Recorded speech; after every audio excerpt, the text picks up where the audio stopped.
Welcome to Toffee TV. It is the Everton News Daily.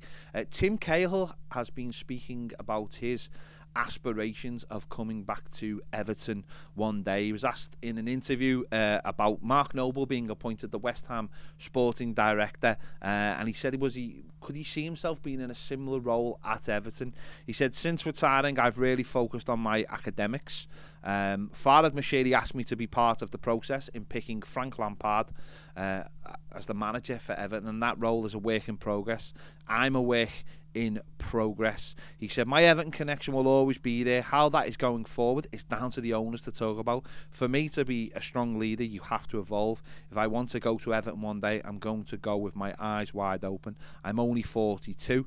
When an opportunity comes, I need to be ready. And obviously, Tim Cahill has been working for Aspire in Qatar ahead of the World Cup. They own different clubs around Europe, and he's been involved in that kind of thing. And as he said in the interview there, he was part of the interview process that picked Frank Lampard. So it's going to be really interesting to see, because there was a lot of talk around the time that Frank Lampard came in that he might be part of being a technical director or something. Obviously, Kevin Felwell came in and took that role, but could there be a role for Tim Cahill? Certainly after the World Cup sort of winds down in Qatar, and maybe his role at Aspire maybe winds down with that. Could he be part of it? He's obviously someone who wants to go into that side of the game. He's done his coaching badges. He's done them at Everton, funny enough, at Finch Farm, but sees himself on that side of the game. Very intelligent.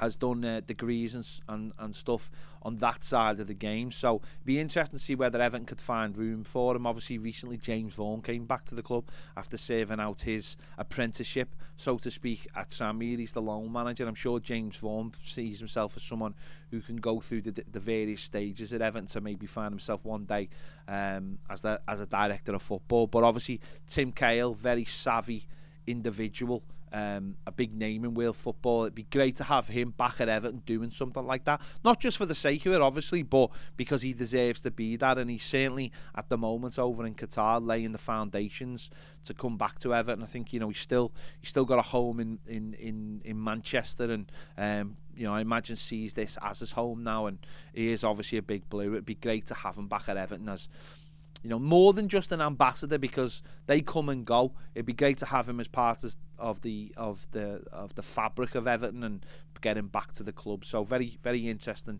interview with him there. Obviously, Frank Lampard did his press conference yesterday ahead of the game, and one of the things he spoke about in the game was how to stop Mitrovic. Obviously, Mitrovic is going to be a big figure for Fulham this season. He's the fit person, leads the line, who's scoring the goals, and they'll be looking to keep him quiet. Everton to keep him quiet tomorrow. So here's Frank Lampard's thoughts on Mitrovic.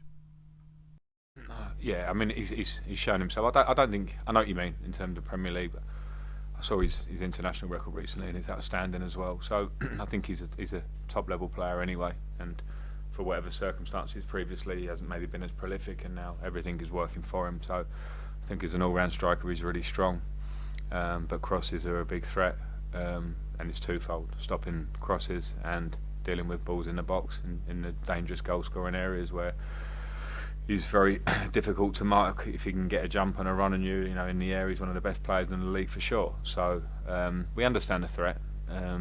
It's up to the lads to stop it. There are other threats in the Fulham team, but clearly he's a big threat for them.